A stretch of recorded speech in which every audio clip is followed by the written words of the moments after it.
Alright,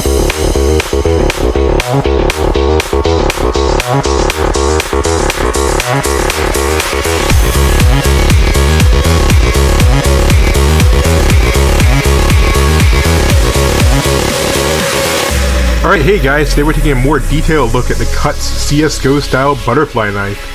If you have not already, I definitely suggest checking out the unboxing and first look video. That's a lot shorter and has a lot of the basic information you need to know.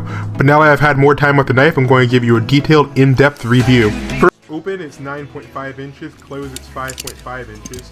It's made out of metal, 440C stainless steel, and it's a practice knife or a trainer, so that means that the blade is not sharpened by default. The model I was sent for review was of the Slaughter design. That was from one of their earlier batches. And unfortunately mine was a little bit scratched out of the box. This is what it looked like when I first got it.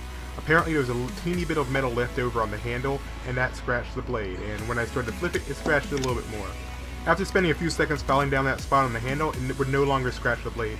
If you notice anything strange with your paint job or your blade or scratching, just go ahead and just give Cuts an email. I already talked to them. They said they'll go ahead and replace it for you. I feel I should also mention this is the third item I've used from Cuts, and the first one that had any sort of issue whatsoever. I also went online and checked other pictures from other people, and I couldn't find anybody who had the same issue as me, so I seriously doubt this is a widespread issue. But again, if you have any problems with it, just go ahead and email Cuts and they'll send you a replacement.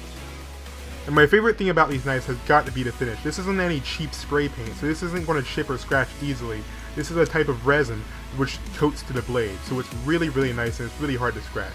For example, if you look at the Fade butterfly knife, I spent over 6 hours in raw flipping time with this knife, and I've dropped it a few times even on concrete while recording this video, and it still looks really nice. As for the Slaughter, aside from the issues I had when I first got it with the handle, it's been holding up pretty well too. I've dropped it from the same height, it's gotten one or two minor scratches on it, but overall it's holding up really well, especially for falling on concrete a couple times. Out of the box, the handles on the Slaughter were quite a bit tighter than the ones on the Fade. Even with some practice, they still just had a hard time moving around for some tricks. With a T8 screwdriver, I was able to loosen up the handles enough to make it easier to flip.